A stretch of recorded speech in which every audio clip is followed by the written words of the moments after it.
এই দুটো হইছে মিশে দিব। আচ্ছা মিশে দিলাম। এরপরে আমরা বক্রতার ব্যাসার্ধ শিখবো। কি শিখবো? বক্রতার ব্যাসার্ধ। আচ্ছা বক্রতার ব্যাসার্ধ মানে কি? তার মানে আমরা বক্রতার ব্যাসার্ধ কি, বক্রতার ব্যাসার্ধটা কি? বক্রতার ব্যাসার্ধ হচ্ছে এই বৃত্তের যে ব্যাসার্ধ সেটাই বক্রতার ব্যাসার্ধ। ব্যাসার্ধ কাকে বলে? আমরা কেন্দ্র থেকে বৃত্তের উপর যে কোনো বিন্দুতে অঙ্কিত রেখাংশকে কি বলা হয়? বৃত্তের ব্যাসার্ধ বলা হয়। তাহলে বৃত্তের কেন্দ্র থেকে বৃত্তের উপরস্থ যে কোনো বিন্দুর দূরত্ব হচ্ছে বৃত্তের কি?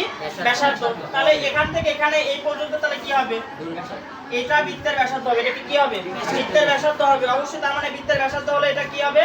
বক্রতার ব্যাসার্ধ হবে। এটা কি হবে? বক্রতার ব্যাসার্ধ। তাহলে এটাও কি হবে? বক্রতার ব্যাসার্ধ। বক্রতার কি হবে? ব্যাসার্ধ। তাহলে বক্রতার ব্যাসার্ধ কাকে বলবো আমরা? তাহলে বক্রতার ব্যাসার্ধ কাকে বলবো?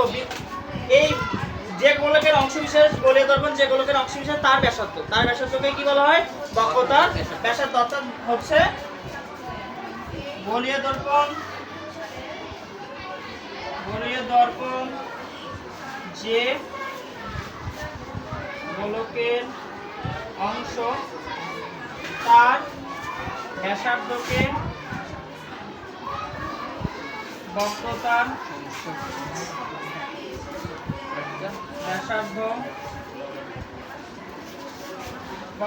ব্যাসার্ধ বলে। বক্রতার ব্যাসার্ধকে r দ্বারা প্রকাশ করা হয়। বক্রতার ব্যাসার্ধকে কি দ্বারা প্রকাশ করা হয়?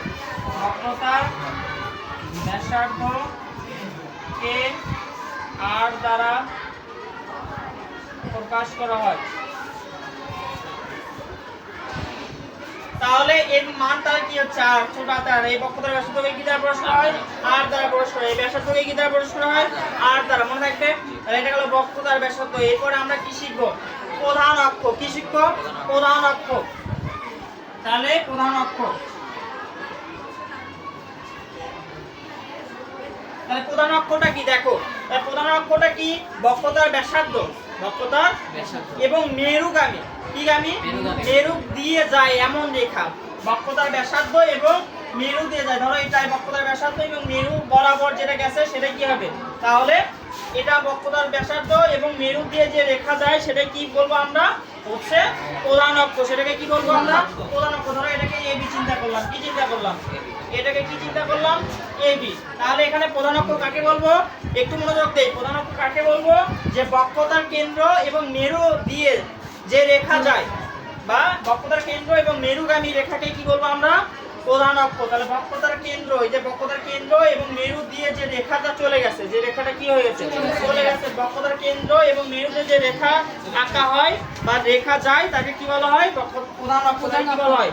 প্রধান অক্ষ। তার মানে আমরা লিখবো মেরু ও বক্রতার কেন্দ্র